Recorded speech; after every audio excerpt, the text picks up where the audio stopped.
good, and I think it's learn how to walk on a side now. Okay. I like really, I had to really correct me. Pretty good. Wasn't like reading anything. Except like when he was like a little bit too excited Okay. to see something. Sure. Okay. What's usually a distraction when he's too excited? If he hasn't like had like a long walk, and then it's like outside there's so many people and things, and he gets distracted and Sorry, I swallowed on the wrong. okay. And yeah, I suggest like I try to like also use this control when it is kind of get distracted with other dogs. Yeah. So far, Probably like, oh my God, the movie thing. I love it. The movie thing. He doesn't like get distracted by them anymore. Like usually really like just painting and just work like because we used to do it was want to try to like go to the dog and now he just Walk by. Good. Why do you look like the kind like just Okay, that's fine. So what we'll do today is real quick. I'll have you show me back and forth how he's doing, and then we'll move on to the. Okay.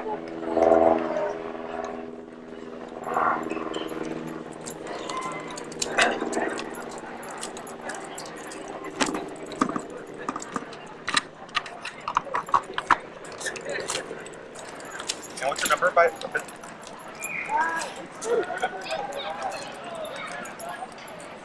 Okay.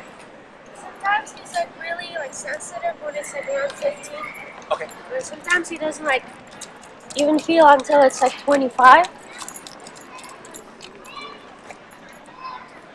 And what do you got right now? Right now it's at 9. 9. Okay. Outside of 15, All over the place? Yeah. No, 9 looks. I saw it earlier when you tapped. It looks like it's got good.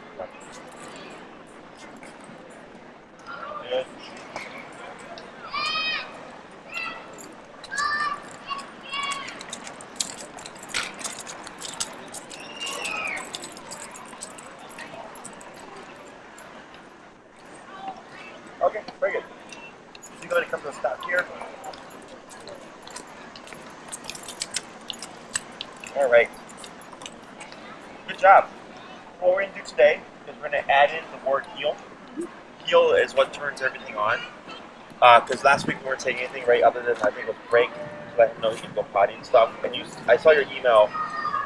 That's doing better now with that? Yeah, like after the first day, I kept trying to encourage him to say like, okay, giving him breaks, and we started going to potty like starting the second day. The first day he was like really tense, like really nervous. We tried for an hour, and we were just so really? afraid, like Sure.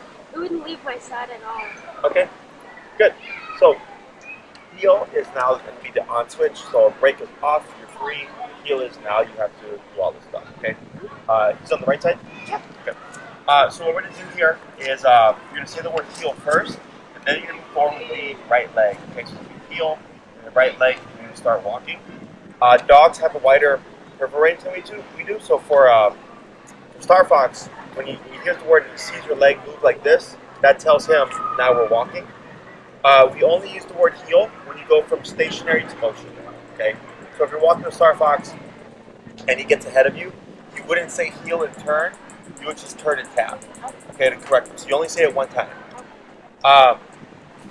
So what you're gonna do here is you're just gonna go heel, right leg, you walk for a little bit, slow down, stop, sits, wait, heel, right leg, move for a bit, stop, sits, wait, heel. Okay, you're gonna do that just a few times to get it into your muscle memory. To start getting used to saying the word heel. It's easiest if you do word then move. So heel and then this. So then once you start that command, so technically if you come outside and you've not said anything, Starfox can do whatever. Okay. The moment you say that word heel, now he has to do all the stuff that we've been teaching him, and then we're gonna move on to like the turns and stuff like that. Okay. So I'm gonna have you go ahead and go into just heel and moving with that right leg, and you're gonna do that a few times. Okay. So you ready?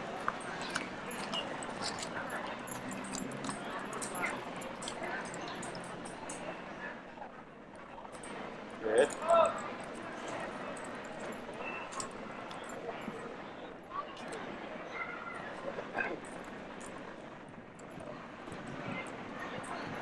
turn.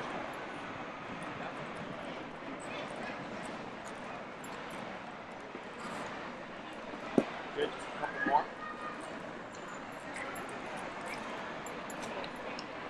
Good. Yeah.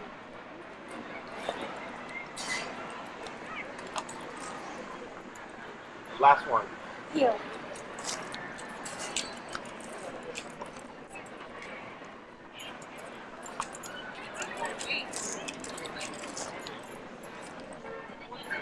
Very good. Pretty easy. Okay. Now we're going to get to the harder stuff. So, I think last week I spoke about before you stop, before you turn, what do you want to do? Slow down. Slow down. To let Starfox know what's going on. Is that from the video game? Starfox? Yeah. Okay. Because every time I say Starfox, I always remember that game. Yeah. So, I like it. It's cool. Here, up, tap. There you go. Squirrel. Yeah. So, since Starfox is on our right, whenever we make right turns, what we're going to want to do is just slow down. And you're going to turn, and you're going to use your left leg to turn in front of him. Okay? So, since he's here, if you turn with your right leg, you're going to either kick him or send him out. You're going to stumble over him. Okay? So when we're walking, you'll be in heel, and then you're going to slow down, and then you're going to time it so that your left leg is out like that. Okay? A really sharp 90-degree cut. So I like to use the sidewalk as a guide. So here, if we look at the cracks, right here I would turn and I would be right on the crack, and you should see Starfox turn with you, and then it'll be the right leg, and then you're going to turn again, now you're going the opposite way. So if you do this, if you were to do this like repeatedly, if you were in the sidewalk, you do it correctly, same with the sidewalk, and you're just using the cracks as your guide, and you would end up staying on a singular path, okay? Because this is like twice the size of like a normal sidewalk. When you're on the regular one, this turning motion fits right inside the width of the normal sidewalk. Okay? If you end up like all the way over here, you've done too many steps. So it's a 3-step turn. So when you're moving, you slow down, and you want to time it so that your left leg comes out like this, right into the Starfox, then the right leg, and then you turn it again to the left leg. Now we're going the opposite way. Okay. A lot of people will do a soft left and they'll go like this. Okay, so it's like a 45-degree angle. So then they're going like this, and when they do this, it sends the dog out. So they end up like cutting them or kicking them or whatever. So when you turn really sharp with that left leg, Starfox should actually turn or stop because he doesn't want to walk into your leg, which allows you to move like this, and you should be working or walking in unison. There should be no need for remote. There's all body language. Okay. The next turn is the pivot, and I saw you do it, and you did it correctly. People tend to do this naturally until they have to think about it, then they get kind of mixed up. So when you're walking, since it's on our right, if we're going to turn left this way, it's rolling. If we turn this way, when you're walking, you're fine. You're going to slow down. You're going to extend your right leg and go back to the left and go back to the opposite. Okay? So when you're walking, you're going to extend, back on the left and the right. Now you're going this way. Okay? Down, right, left, right. Now you're going this way. Okay? So when I do the right leg like this, I kind of pause so that Starfox will see it. And you see him first walk around. So by the time you're going this way, he's already here. Okay? So if your body language is correct and Starfox is paying attention, there should be no remote. You should be able to follow your lead simply by using your body language. Okay? So it's kind of like with dancing, there's a leader and a follower. In this case, there's a leader and a follower. And dogs are very, they're masters of reading body language. So right off the bat, when you're doing this correctly, you should just get it. Every now and then I get a dog that doesn't. So like let's say you're turning right, and you do this correctly, but he keeps going. You might have to power through and use your body push him off of you. But after you do that a couple of times, he's going to think, well, if I don't pay attention to mom, mom's going to walk right through me. And you'll start to see him slow down a bit. Okay? So we're going to first, what we're going to do here is I'm going to have you go between turns. We'll start with the right turn. These we call them crossover because you're crossing over the dog. These tend to be more difficult. So you're going to go heel, right leg, while you're walking, slow down. And then when you're ready, it's going to be left, right, left. But now you're going the opposite way. Slow down, stop, sit, heel, right leg, slow down, left, right, left, heel. Okay? And you're just getting used to that turning motion, leading with that left leg. Okay? Questions? I'll just try We'll see what happens, yeah. Okay. Let's see.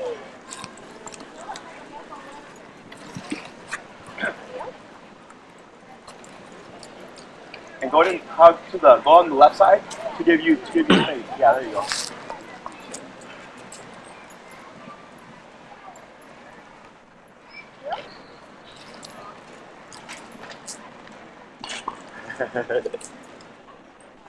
Right, left. There you go. There you go. You got it.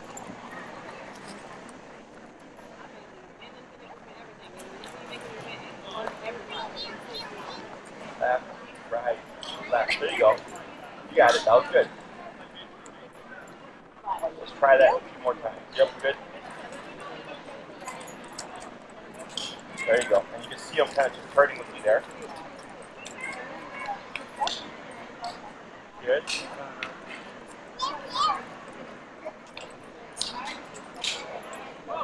Good. Go ahead and slow to stop here. And tap for the sit. There you go. Very good. So that looked good. But what were we forgetting? Yes. Okay. So your turns were good. Your leg movements were correct. Okay. So now do the same thing. Heel, right leg. Walk for a little bit. Slow down, and then come into that drill with that left leg. Okay. Whenever you're ready.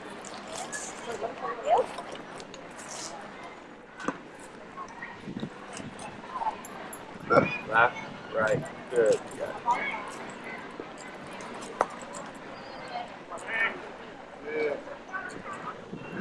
Right. Now go to stop there. Did you see what happened there? You kept going, right? Why? He was, but then. That's right. So like even now, right? Go to tap, tap. Is that 9? Go down to 6. He's okay. He's just overreacting there. So, so when you're walking, this is super common, right? When you slow down, what should we do? So slow down, right? So when you do that, if you see Starfox keep going, instead of trying to turn, because what happens if you try to pull him back and then do it, he's not paying attention, is you would turn, tap, to bring him back here. Okay? Good. We're going to try it again. So if you see Starfox going ahead, if you're going to stop or turn, but he's not doing it correctly, you turn to and tap to bring him back to your right side. Okay?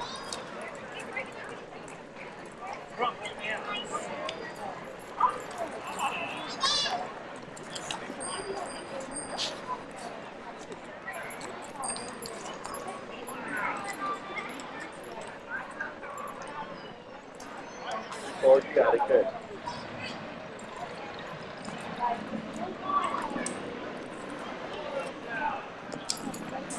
Good, you got it, good job. Just do 3 more.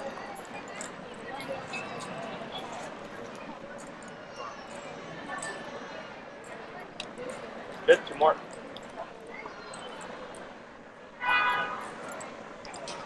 There you go. Good, last one.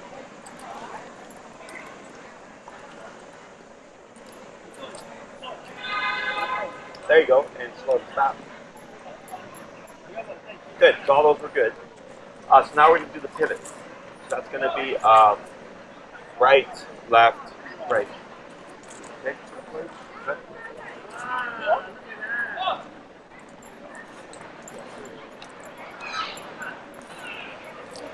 Good. Four more.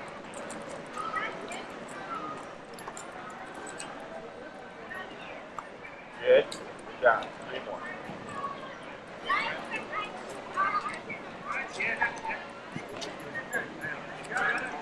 Good.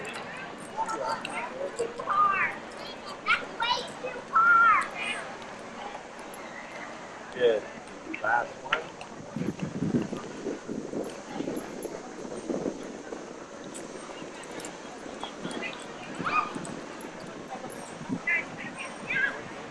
Very good. And slow stop.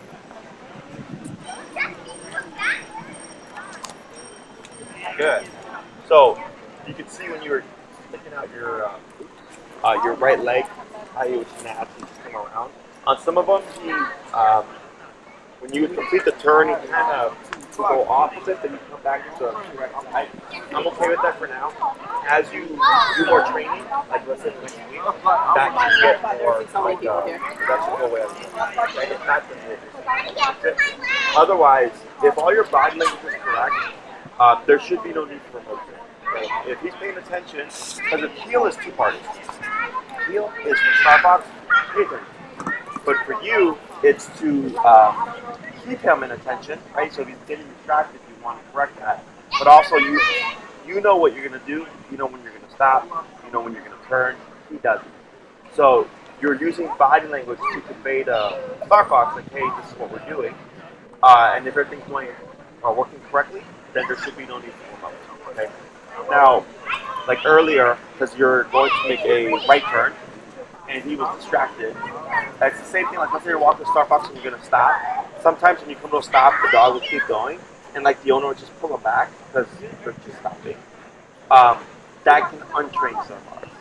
Okay, so dogs are always learning. Every day they're always learning, right? So it's like, if you say heel and you stop and you let them pull ahead, and you're like, it's no big deal. Like, I was going to stop anyways. Uh-oh. I was going to stop anyways. He ends up doing that more and more. Right? So anytime you stop, if he keeps going, you always want to turn and correct him, and turn again, then come to that stop so that you're stopping together. Okay? So the more you reinforce this, the less you have to do in the future. Okay? Questions about any of this? I think that's what I've been doing. Go back. Sure. Okay. So now what we're going to do is I'm going to have you do all that stuff, but randomly.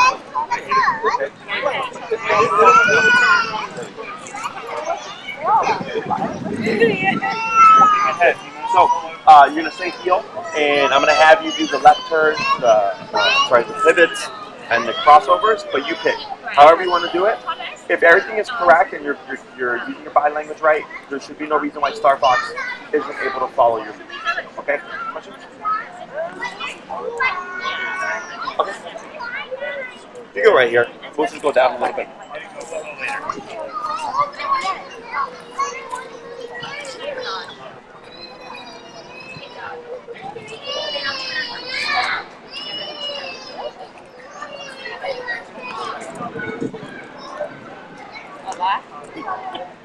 Good.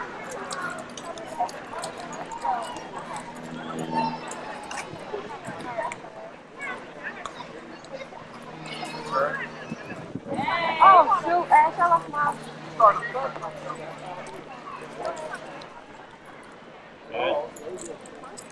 Yep.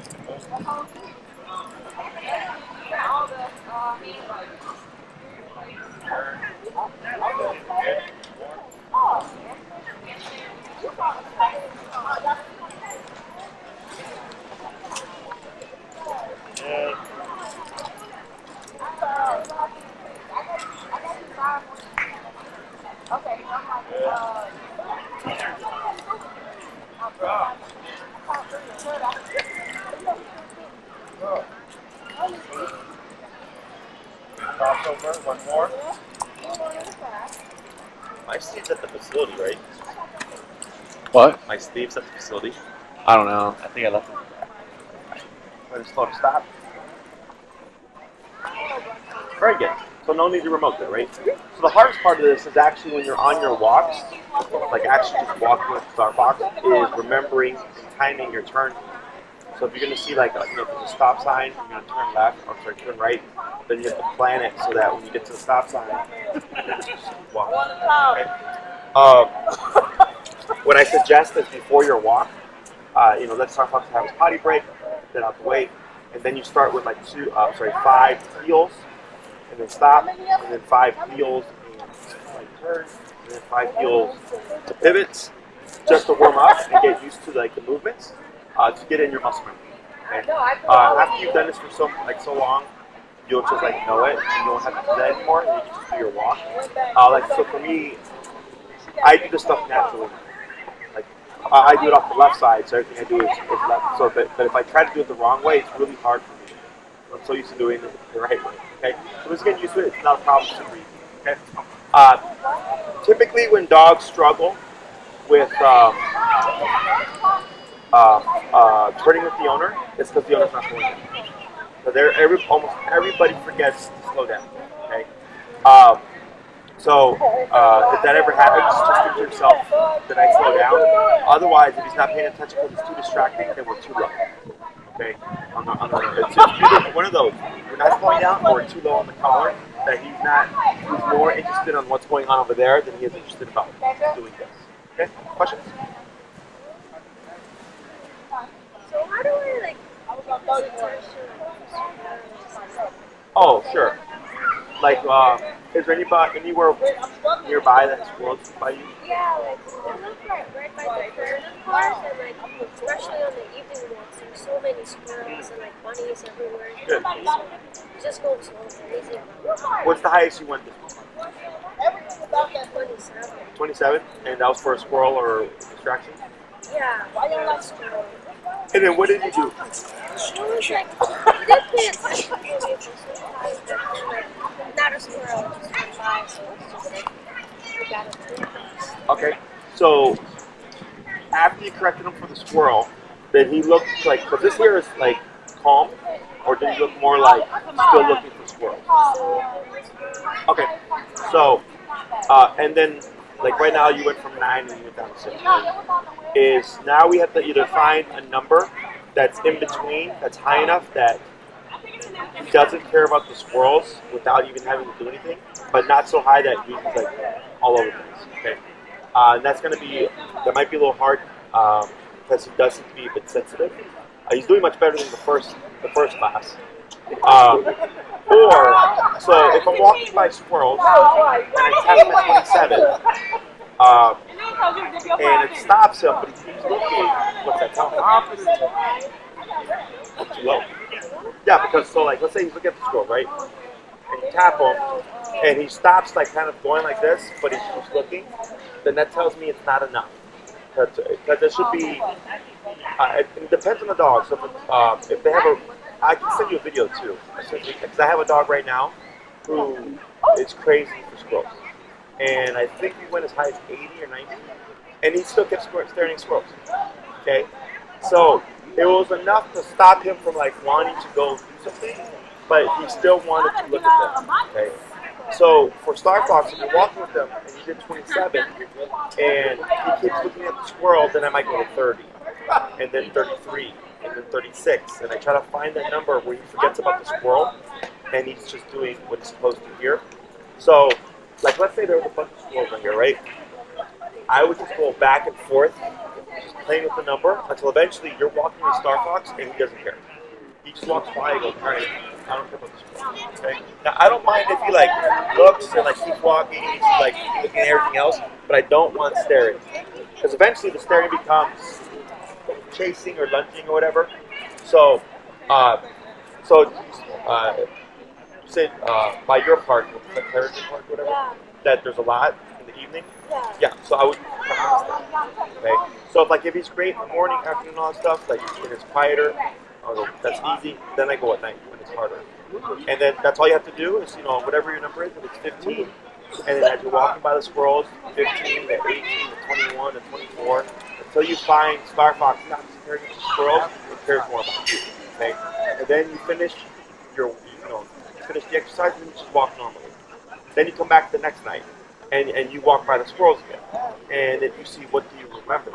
So if Starfox remembers, like, oh, 36 or whatever, he's not going to care about the squirrels. So he'll just tend it out there or walk away. If he doesn't, then you just do it again, and it just needs more reinforcement. Okay. It's possible that he may. I haven't seen it yet. It didn't look too bad though when you saw the squirrel earlier. But like, if you have trouble with it, I have to see him looking at squirrels to tell you like whether or not you'll be able to just knock it out of him. You know, like the other dogs are crazy. Like, they're not going to stop, but they have control. You know, so like I had another dog 5 years ago, and she lived over here, and there's squirrels all along the lakefront, and she had to be on 127. But the dog wouldn't stop chasing squirrels. Like, it just was crazy. But she had control, you know. I don't think you have that here, but if you feel like you're struggling with it, and you went like super high, and like you still staring at squirrels, then the possibility of this really good prey drive is a factor. And it's really just about controlling it and then being aware. So if I know I have a dog that's crazy for squirrels, then when I'm walking in the park and I see squirrels, then I think I'm going to have to be higher, and I'm going to be a little bit more mindful of what the dog is doing so they don't get too distracted. Okay? How about like some sort of people, like, really is like a specific type of people that doesn't like? Okay. Like, baby spots, like, the Reactive Dogs that won today. Do I, like, use the same? What was the, was this in the hallway? Okay. And was the maintenance guy with a bunch of stuff? Yeah. Okay. Like tools and everything? Yeah, it's just like, you got to go whenever he sees that. Like that. Okay. Have they done like maintenance guys come into your apartment and stuff? Okay. And then assuming he barks and growls? Okay. So, in the hallway, did you see any maintenance guys this week? This morning. Okay. And he growled? Yeah, he growled. I didn't like use this remote. Sure. I kind of stopped.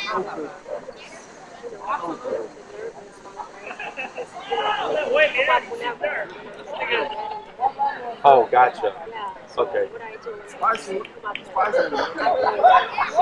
And you talk about this, I mean, but they won't walk into your apartment, right? They have, as soon as they knock. But this is in the hallway, you might see them. Okay. So then we just play with the number. So the theory, there's a couple approaches. One would be, you can correct Starfox at a higher number just for obedience. So like, let's say his number is 15, I might be at 20, 23 for obedience stuff. So then when he sees the maintenance guy, theoretically, he doesn't even care because he's more worried about this. Okay, because he's got a distraction. The other method would be, if you see the maintenance guy coming, I step aside and shorten my leash with Starfox just in case, and I have my remote, and I'm at 25, 30, and the moment he starts staring or growling, you tap. So this, you can do two things with the remote control. You can teach Starfox to do stuff, like last week we taught him how to walk on a leash, or you can teach him to not do things. Okay? When it comes to not doing something, it's simply a consequence. Okay? So let's say Starfox growled at the dog, and the dog didn't like Starfox growling. You'll fight him. You say, don't growl at him. Okay? So that's like your way of fighting Starfox when you don't like something. So, if I'm outside and I know I have a dog that's reactive and like lunges a bunch of dogs, when the dog's walking by, I'll tell the owner to step off the sidewalk and they'll stand here and they'll show an indication of the dog. Okay? And if the dog starts growling or anything, they would correct them, and having it short, in case the dog lunges, they're not going to get hurt far. Okay? We have to figure out something for your setup, because if it's like a hallway, it's not very wide. It's in the lobby. Okay. It's quite wide. Sometimes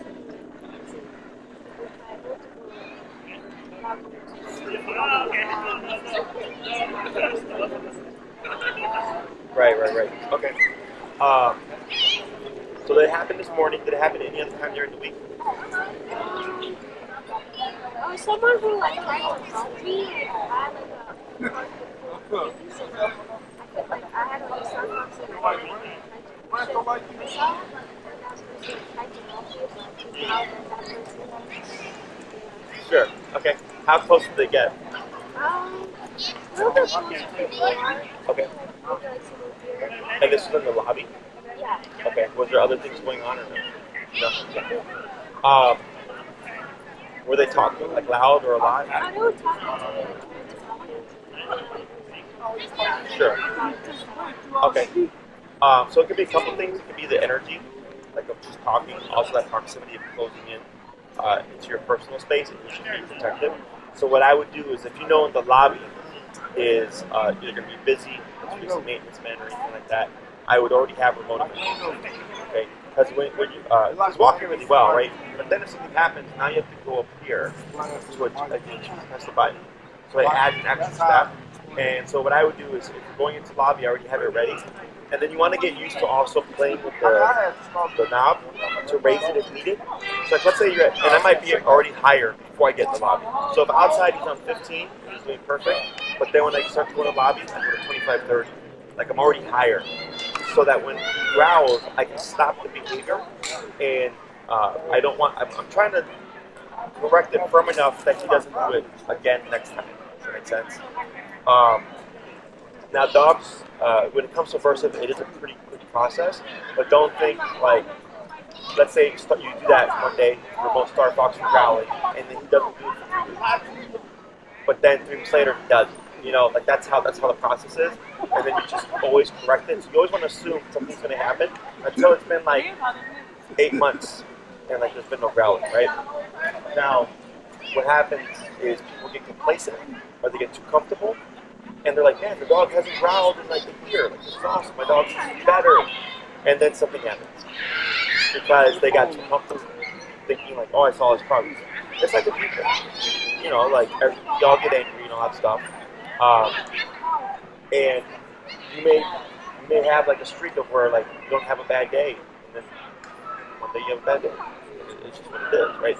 So it's being aware of what Starfox's triggers are. You know, maintenance men, getting too close, things like that. So like if I know like, okay, great, he's been really good. I don't have to worry too much about him growling or lunging or whatever.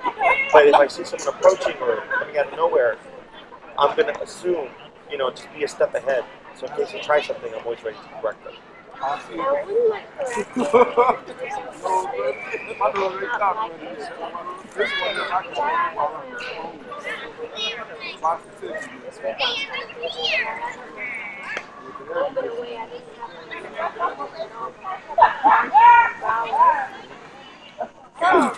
when like Colin? I was just afraid, like, if Make it worse. yeah. So the reason why it doesn't make it worse is if he sees your ant and barks, you correct him, right? And he stops, and then your ant doesn't go. She's still there. But then he's not barking or anything, so then nothing's happening. So then he goes, oh, it's not her. It's something that I did that made this happen, right? So maybe the next time he sees her, he doesn't bark. He goes, oh, it's not her. It's what I do. Then he's got to figure out what is it that I'm doing that causes this to happen. Bark, the growling, right? Now, what can happen is, like, let's say you correct him for the growling, and he stops, and then your ant goes, oh, let me go pet him. Because early on in the phase, he doesn't know, is that he's going to be more insecure. He's going to be like, I don't know why I got tapped. So then he might become more defensive, okay, because of the correction. But it's not permanent. You just need repetition to figure out, oh, it's not you, it's me, okay? Now, when it comes to people entering the home, that's a separate exercise, okay? But when you're in the street, like right now, if you were to growl, you could just correct them because we're just outside. There's nothing that's nothing to do with us. But in the home, since when they knock, they're going to come into the house, there needs to be more involved. It's more of it's a conversation where it's like, okay, Starfox, thanks for telling me that, you know, someone's here, but you need to stop barking and just chill out. Because when you open the door for like your aunt or maintenance, whatever, Starfox doesn't know you're inviting them in. Okay. So when he's barking and growling, he's like, "Well, who are you?" You open it, he doesn't see that, and he's like, "Now you're in my home." So then they can get more protective because he doesn't trust that person. So that's why there has to be more of a conversation. You can't just like stop the growling, because he'll stop the growling, but then he'll still be like, "Why are you in my home?" So we need to acknowledge that in order to get to the next step. Okay. But when you're outside and someone just walks by, he's gonna be growling. It has nothing to do with it. So then you can just move the consequence. Okay. And it's just repetition. So like if there's things that you would typically avoid, maybe certain times in the lobby because it's too busy, I would start to go back to that. Because that's how you're going to know whether or not you're making progress. And that's how you get used to practicing with the remote. Okay? Questions about that? I feel like trying to avoid things, like trying to avoid this bad experience, like going to certain times, or being around certain people. Right. So like, at least if he's going to be on a leash. Okay. Off leash is different because you're limited control. You also have that muzzle now, right? Did you bring your brother with you? Okay. We'll take a look at it so let's see if it's fitting correctly. So like, let's say you're going to go when it's busier and you're nervous, like you're like, I don't know what's going to happen. Okay, that's what it's there for. So like, if he tried something, it's not a big deal. He couldn't do anything anyways. So whenever we're going to put ourselves in a situation that's higher risk, that's where that muzzle comes into play. It helps you relax because then you don't have to worry so much. And then if anything, because it's technically for a dog, they have to do the behavior and be corrected for the behavior to learn that it's not allowed. So like when I get my really aggressive dogs that really do bite people, we have that suit that we wear. And I come in, I let the dog bite me, but I'm not going to get hurt. So then I can correct the dog for biting me, and the dog gets to try it, and the dog goes, all right, well, biting doesn't work anymore. Now I can correct it. Okay, that's how we fix those kinds of cases. So if he lunges or anything like that, or he growls, it's not bad. Just look at it as an opportunity to teach Starfox that not to go.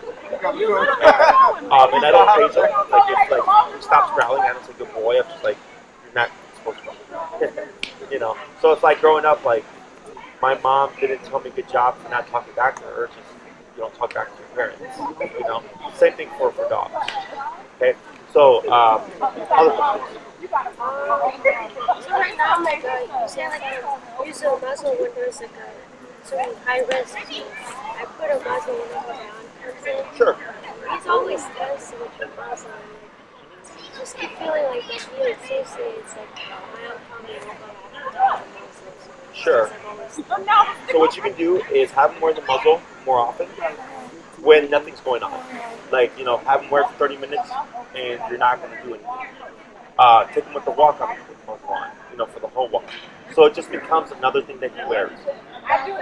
It's not uncommon because a lot of people, of course, when they use the muzzle in situations where the dog might bite somebody or might be under more stress, like at the veterinarian's office or at the groomer. So the dog associates the muzzle with the groomer or the veterinarian. So then they go like, I already know what's going to happen. So when you start to put it on and it's for a walk, just to walk around the house for a bit, you know, whatever, then it's like, all right, like it's not always a guarantee that your answer is going to start.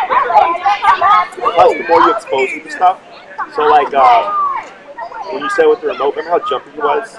And then you said for the first day he was like really tense, and then after that he was fine because you kept exposing him. Okay, so typically people use things when they absolutely need it, and I do it as every opportunity so that the dog is over it faster. Okay, so have you ever been skydiving? No? Do you think skydiving is probably scary? Yeah, but I would want to try. But you'd probably be scared, right? Like, because the first time like, you don't know what to expect. But then if you go skydiving 2 times a week or 3 times a week, you're going to get over it very fast. But if you go skydiving once a year, I'm sure you'll get used to it. But then like it's going to be a little stressor because it's not as frequent, right? Same thing for dogs. Same thing with the e-collar. So like a lot of my clients, they feel bad with the e-collar, and then they only use it when the dog is being super bad. And I go, no. You have to use it all the time, every opportunity, because that's what prevents things from happening. But that's what gets the dog over the e-collar. Okay, so like now, like he's relaxed, he doesn't care. He was taking it much better. He had that one little moment earlier, but then he just fixed himself and he was fine. That's good. That's because you did your homework. So it'd be the same thing. Okay? Other questions? And is it okay to have like this because we went to Nashville last night so I had it like most of the day yesterday. Sure. For the e-collar? Yeah. So you can wear it for a long period of time. You just have to move it every 2 hours. Okay? Because what happens is with the 2 probes, is since it's sticking to one spot for a long time, it'll get pressure sores. Okay, so it's not from the stem, it's from the 2 probes. So then every 2 hours we move it. If he's going to be wearing it more often than not for like camping and stuff, there is a special adapter that you can get that's meant for extended wear. And it's so like it's meant for like when I get my really aggressive dogs, and they have to wear the collar. Like, the owners will get those adapters, so they don't have to worry about moving it. Okay, they're like $33. So if you want one, you just send me an email, and I can send you the link for it. Otherwise, it's not a problem. Just make sure that you rotate it. Okay. If he does get pressure sores, it'll scab over and like the fur falls off. But then once it heals up, the fur goes back. It's perfectly fine. Okay. Other questions? I just put it in there when I walked up. Let's take a look at that muzzle. It just looked like this lower part was too long. It was just like this neck strap or something. Like this part. Go ahead and put it on them. I mean, it looks like to be the right length. That's the 2, right? Yeah. Whoa! You the only one who had it. We had Ray. He's talking. This is Ray. This is like Ray to me. You didn't even taste it. It was bad. It was good though. It has to be hot. All I want to know is. Man, that's a 2?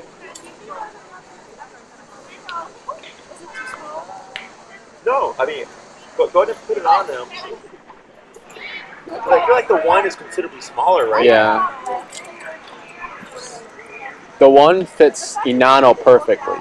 Inano's really small. Yeah. Yeah.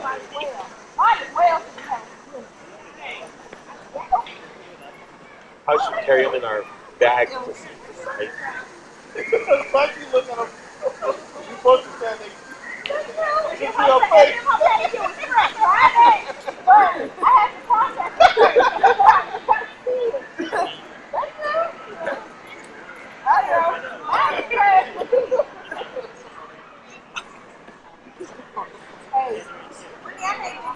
Yeah, it does. So, for the e-collar, see? Oh, nice. Take off the e-collar. And do you see the loop that's on the bottom of the you can see if you can feed that strap through that loop there, okay? The e-collar strap. Yeah, see if it'll go through the loop underneath the muzzle. Yeah, it's just like that. And I think one more thing. I'm not. Oh, really?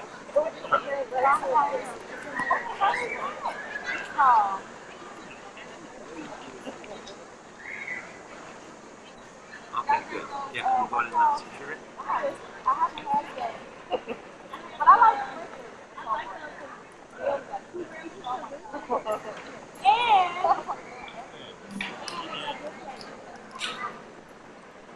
Go ahead and hand me your leash. Corona. Have you seen it on TikTok?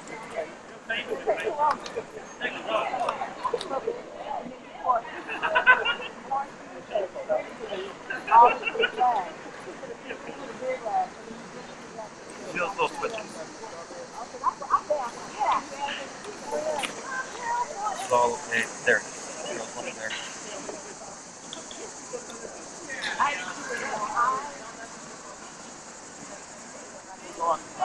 So sometimes what you see is a big shrink like this. That's usually tension. He's not too bad actually. So this here would need to be more snug. You see how it's little, I can get fingers here underneath this. It's not this one, it's this one. Okay. Yeah. So this one, it's gonna be you would fit it so it's super tight. You can't even get a finger in there. This here secures the muzzle on the bottom, so that you can't take it off. So we have another dog that was on the one, and the one is definitely way too small, right? It's way too small. Okay? Yeah, for this guy. So what you can do here is, I'm going to go back to you. I just wanted to test the muzzle. And you can remove the e-collar and the muzzle, and then we'll help you refit it, okay?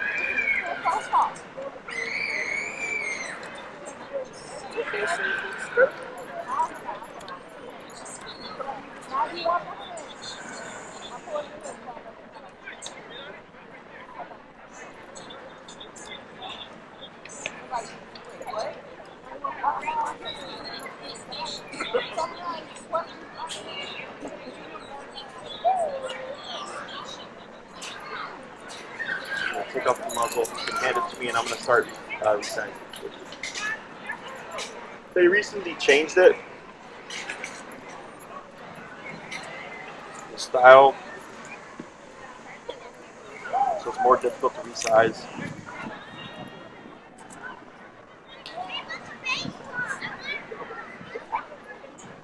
So what you have to do for this strap that goes here is you push it through here, and then you gotta feed it through that, and then you feed it through the other part. There we go. Yeah, I know. It used to be super easy, and then they changed it. Okay.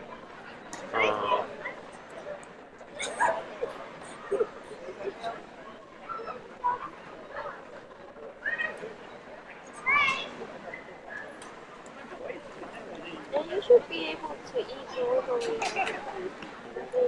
You should be able to, yeah. You should be able to drink and all that stuff. It does take sometimes a little bit of time. So don't worry about the e-collar. Just go ahead and see if this fits him more snug around the back of the head.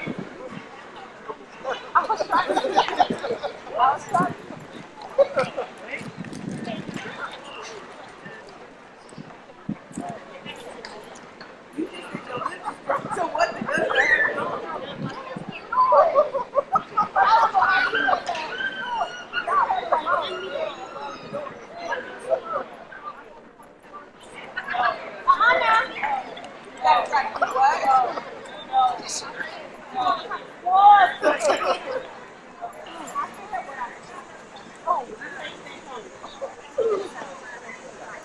See a little bit of twitch there? That's the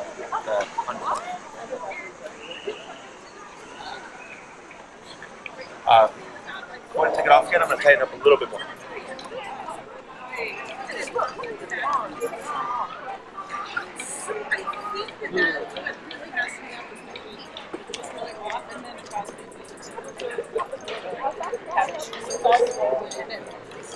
So he's going to be all the way at the end. So I'm getting Looks PT like twice. okay.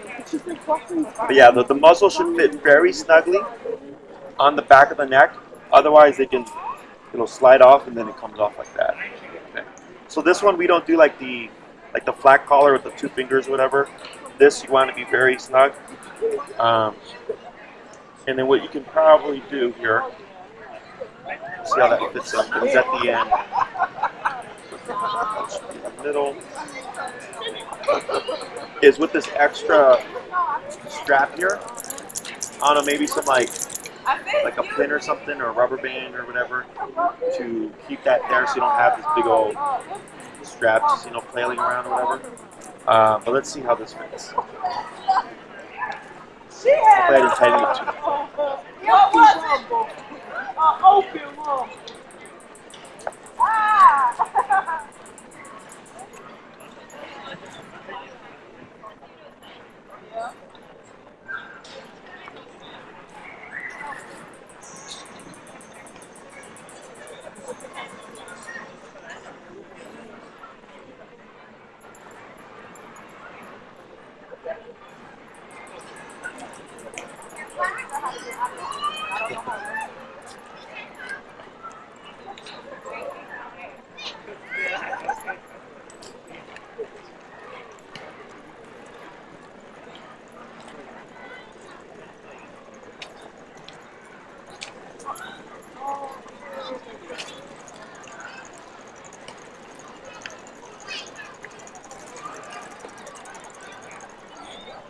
Okay, I knew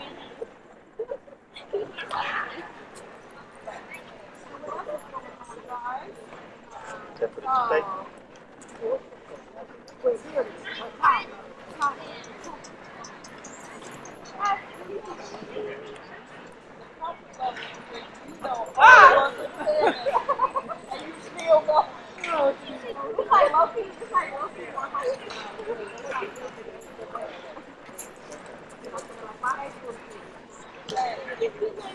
Yeah, so that's what's not great.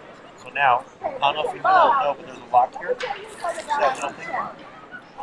You just press that up, and that locks the muzzle. So there you go. See how that goes like that? That's what that's there for. So then you have your e-collar feed through the loop on the bottom. So now it's fitted appropriately. So you see how, I think we sent it to me, it was like up here or something. So now this is fitted correctly. If you feel like this is getting in the way and stuff, it should be secure with just the e-collar and the strap here. Because sometimes what happens is because of this knot right there, you'll start to see it rub off on the nose. So if he's going to wear it extensively, you can put, it's called athletic tape, and it's used for like gas and stuff. You know, at Walgreens, it's like, you know, a couple bucks, whatever. And you wrap the athletic tape on the muzzle here, and it protects the nose, but then you end up having to remove this. I can show you what it looks like. But otherwise, this is perfectly fine. You can see how this can be snug, make it a little bit shorter. It should be like maybe like about right there. And then your e-collar on the bottom, so now it's really secure. And then with this here, you know, you can try to devise something so that it's not like flailing all over the place if you want to keep it neat. Otherwise, this is as snug as it's going to get. You can see I can still get a finger in there, but that's the tightest.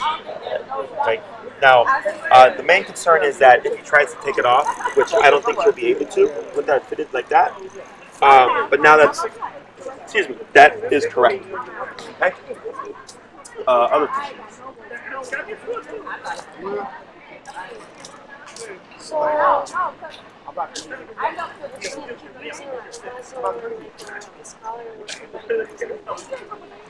For now, what I would do, until I show you how to have people come over with the door and stuff, you know, do what you've been doing. You know, if you want to put them in the other room or whatever, like with your aunt, that's perfectly fine. Once we get to the stage of addressing the door reactivity and having them coexist with your aunt, then he's going to have the setup. Okay. If you're going to go to the lobby at busier times and you want to feel more secure, I highly recommend the muzzle. It's what it's for. So this way, if he growls or anything, or even if there's like a lunge or something, it's like nothing bad's going to happen. And then as you get more comfortable, you may find yourself removing it, and then like he's in a better place, and you're not needing to be received or stuff like that. Okay. Other questions? Where I used to like try to sometimes like to it's like selective sometimes it is not just just wait. Recently I just stopped doing it. Is that Social?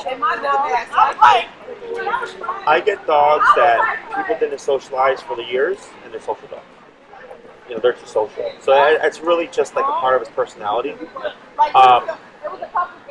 Realistically speaking, for a dog, like, I know some dogs are capable of like hello to everybody. People, dogs, they don't care, they love everybody. But not all dogs are like that. Not all people are like that. So it's not, I don't find it realistic to have Starfox like every dog. That's normal. But if he doesn't like a dog and it's aggressive, that's not good, right? But I can show you, like, if you have a friend with a dog, or friends with dogs, family with dogs, and you want them to become friends with them, that is more realistic. Okay? And that we can work on. I have an exercise that we do to help build a relationship, like make them friends, right? And sometimes it happens the first time they meet. Sometimes it happens after 20 times they meet. Sometimes 100 times. Every dog is different. But I wouldn't worry so much about him being antisocial. It just depends on the context. You know, because what if like he's social, but then a dog comes up to him and like is really like pushing into him and sniffing him? He's like, "Whoa, I don't like that." Then he barks or lunges or whatever because he's saying like respect his space. He's not being antisocial. He's just saying like, that was rude, you know. So I wouldn't worry so much about making them antisocial because it has to be done in the dog world like a certain way. It's not, you know, it's not like all the other dogs. It's a science they had to everybody. Okay? But yeah, we can work on that if that's something we can work on. Like some people try to just Right, and there's nothing wrong with that because now if you want to work with Starfox, being social with people, I can show you. We can work on that. But if Starfox doesn't like strangers touching her, you know, like I don't want someone I don't know touching me, right? So it's okay. But I do. If you want to work on making you more social with people, I do have an exercise for them. What I care about is social in the home, social with your aunt, social with friends that come over, because you're going to see them repeatedly, right? But some random stranger on the street, like I could care less about. But I do have exercises for that. Whether or not he does end up opening up to people is different. Okay, so like right now, when I took the leash, like he walked over to me, no problem, right? Just when I touched him, we saw a little bit of this, very little. That tells me that he's not 100% comfortable, but it wasn't bad. Like it was normal, and he was okay with me. I was being around his face, but I was also being respectful of how I was touching. Like I wasn't like, oh my gosh, right? I was just real softly, gently, just moving and touching around, you know, slow. So he was like, all right, like you're not disrespectful. Does that make sense? So, but that's definitely something that we can also work on is the dog thing. Humans outside. If you want to work on the dog thing, let me know because then I can see if I have another client that would bring their dog to help you socialize their dogs. Okay. We also just started a Facebook group on my business page where any clients of mine that want to socialize their dogs, they're requesting to join in the group, and they set up like socialization times amongst each other. It's a small group right now. It's like 12 people. But I just started doing this because a lot of my clients want to socialize their dogs. But they don't know who to use. But now you're going to be socializing with someone who's doing the same thing that you're doing. So then it makes it easier. Okay? Anything else? Okay, awesome. So if you have any questions, let us know. All this is fitted correctly. Start applying it more frequently. If you notice on the walk, Starfox starts fighting the muzzle and everything, don't worry about it for now. Just bring it next time, and I'll show you how we can work them through that. But at least apply it within the home and stuff, because sometimes they'll tear off like their root claws and stuff because they try to fight it so much. It happens. You know, it heals up, goes with whatever. But I try to prevent that. Okay. Anything else?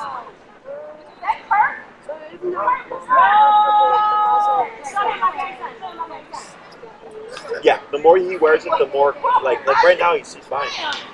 He's just, like whatever. So continue with the treats and stuff. Then once you put it on him, just leave it alone, and 20 minutes later you can take it off. What I do is when we muzzle dogs, we don't muzzle them from the front. We muzzle from the side, or we'll have the dog here and we'll muzzle like this. Because when they see your hand coming like this, they do this, right? So if you slip it over, or if you do it from the side, it's easier because they don't see it coming to their face. Okay? Anything else? Okay. Good job. The heel looked really good. Your turns were good, so just practice that. And then shoot me an email. We can work on socialization as soon as next class. Okay? And then the door exercise, I'll send you a video for you to watch that we did with another client to kind of show you what to do. And then we set up like a Zoom or something so that I can talk to you about it, how it would work with Starfox in your apartment. And then we need someone to like knock and all that stuff. Okay? Awesome. Good job. Thank you. You have a good week. You too.